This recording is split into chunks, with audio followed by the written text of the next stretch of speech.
Continuamos con nuestro estudio de los rendimientos del capital mobiliario en el impuesto sobre la renta y vamos a estudiar ahora la tercera modalidad: operaciones de capitalización, seguros de vida o invalidez y rendimientos derivados de la imposición de capitales. ¿Cuál es la nota común a estos rendimientos? La doctrina suele considerar que se trata de operaciones en las que hay un cierto elemento de aleatoriedad, como sucede en los seguros, o bien, aunque no se trate en sentido estricto de contratos de seguros, intervienen compañías aseguradoras. Como hemos visto, la ley distingue varias operaciones de capitalización, rentas inmediatas y rentas diferidas. Hay que tener en cuenta la delimitación negativa. Cuando el beneficiario del contrato no coincida con el tomador de seguro, estaremos ante operaciones que tributan por el impuesto sobre sucesiones y donaciones. Y, por otra parte, determinados contratos de seguro concertados en el marco de la previsión social van a tributar como rendimientos del trabajo, como vimos en su momento, por ejemplo, los derivados de planes de pensiones. Bien, vayamos a la primera modalidad, operaciones de capitalización. En este tipo de operaciones se van aportando primas para percibir con posterioridad un capital. Pues bien, en este caso el rendimiento va a estar constituido por la diferencia entre el capital percibido y el importe de las primas satisfechas. Por ejemplo, si cada año se ha aportado una prima de 1.000 euros y al cabo de 10 años se percibe un capital de 13.000 euros, el rendimiento de capital sería la diferencia entre el capital percibido, 13.000, menos las primas satisfechas, 10.000, un total de 3.000 euros. Pasamos a la segunda modalidad: rentas inmediatas, vitalicias, derivadas de contratos de seguro de vida e invalidez o bien de imposición de capitales. Imaginemos que el contribuyente aporta un capital y a cambio tendrá derecho a percibir una renta inmediata, es decir, desde el mismo momento de la constitución de la renta hasta su fallecimiento, por tanto, vitalicia. Pues bien, nos dice la ley que para calcular el rendimiento se aplicarán a cada anualidad que se perciba determinados porcentajes. Vamos a fijarnos en los dos extremos de esta escala. El porcentaje será del 40% cuando el perceptor tenga menos de 40 años y del 8% cuando tenga más de 60 años. Hay que tener en cuenta, para entender cómo se aplica esta escala, que los porcentajes son los correspondientes a la edad del rentista en el momento de la constitución de la renta, pero después van a permanecer constantes durante toda su vigencia. Es decir, si el perceptor tiene menos de 40 años cuando se constituye la renta, el porcentaje de la anualidad que tributará como rendimiento del capital mobiliario durante toda su vida va a ser un 40%.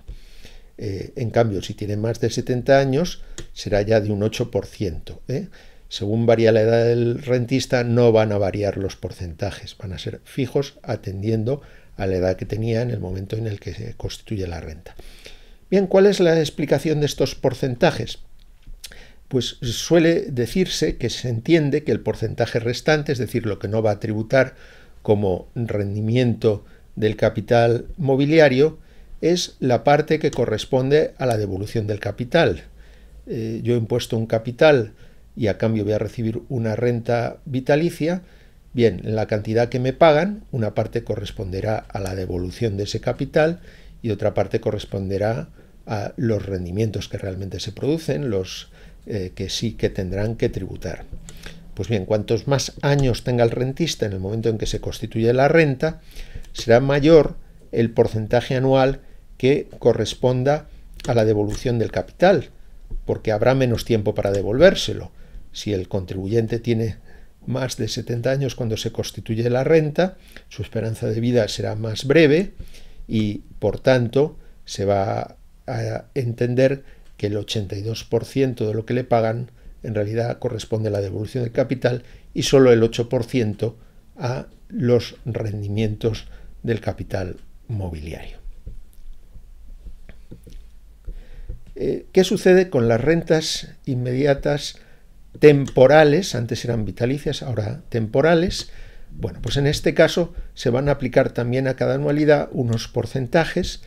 Veamos la escala: 12% cuando la renta tenga una duración inferior o igual a 5 años, y si seguimos toda la escala hasta el final, 25% cuando la renta tenga una duración superior a 15 años. Bien, estos son los porcentajes que van a tributar como rendimiento del capital mobiliario, y se entiende que el porcentaje restante de la renta que se percibe va a corresponder a la devolución del capital. Si el contrato es, esto no lo indica la ley, es simplemente una explicación para que se entienda cuál es el sentido de estos porcentajes. Si el contrato es por un número de años menor, hay menos tiempo para devolver el capital y por tanto será mayor el porcentaje que corresponda a dicha devolución y menor el porcentaje que corresponda al rendimiento. Sería el caso de ese 12% cuando la renta tenga una duración inferior o igual a 5 años. En cambio, si el contrato es por un número mayor de años, habrá más tiempo para devolver el capital y por tanto será menor el porcentaje anual que corresponda a dicha devolución, por lo que será mayor el porcentaje anual que corresponda al rendimiento. Por ejemplo, el 25% cuando la renta tenga una duración superior a 15 años. En el caso de rentas diferidas, hasta ahora hemos estado ocupándonos de rentas inmediatas. Se empiezan a percibir según se aporta el capital a cambio de la renta, pero ¿qué sucede si la renta es diferida? Es decir, hay un periodo de carencia. Se aportan determinadas cantidades y pasado cierto tiempo se tiene derecho a empezar a percibir una renta temporal o vitalicia. Pues bien, en este caso se va a aplicar por regla general a cada anualidad el porcentaje que corresponda de los previstos para las rentas inmediatas, vitalicias o temporales, que son los que hemos analizado antes, pero se va a incrementar en la rentabilidad obtenida hasta la constitución de la renta en la forma que reglamentariamente se determine. No nos vamos a detener en esa regulación. La explicación está en que se supone que las sumas aportadas ya habrán producido cierta rentabilidad desde el momento en que se realizaron las aportaciones hasta que se comienza a percibir la renta, y por ello se va a obtener un mayor rendimiento que en las rentas inmediatas. Veamos para concluir la regla especial relativa a las prestaciones en forma de renta por jubilación e invalidez percibidas por beneficiarios de determinados contratos de seguro. Para que se aplique este régimen especial tienen que darse unos requisitos detallados por la ley, y por una parte ha de tratarse de prestaciones por jubilación e invalidez percibidas por contratos de seguros de vida distintos de los establecidos en el artículo 17.2a de la ley. Este artículo se refiere a los mecanismos de previsión social que daban lugar a rendimientos del trabajo. Si las cantidades percibidas del seguro tributan como rendimientos del trabajo, no son rendimientos del capital mobiliario. Pero además se exige que no haya existido ningún tipo de movilización de las provisiones del contrato de seguro durante su vigencia. Si hay movilización de las provisiones, por ejemplo, se traslada de un contrato de seguro a otro, en ese caso ya no se aplicaría este régimen. ¿En qué consiste este régimen? En que se van a integrar en la base imponible del impuesto las cantidades percibidas, pero solo a partir del momento en que su cuantía exceda de las primas que han sido satisfechas en virtud del contrato.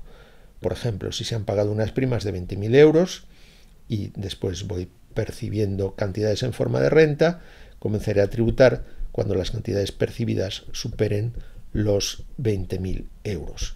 Muchas gracias por su atención y pasamos ahora en el siguiente vídeo analizar la cuarta y última modalidad de los rendimientos del capital mobiliario.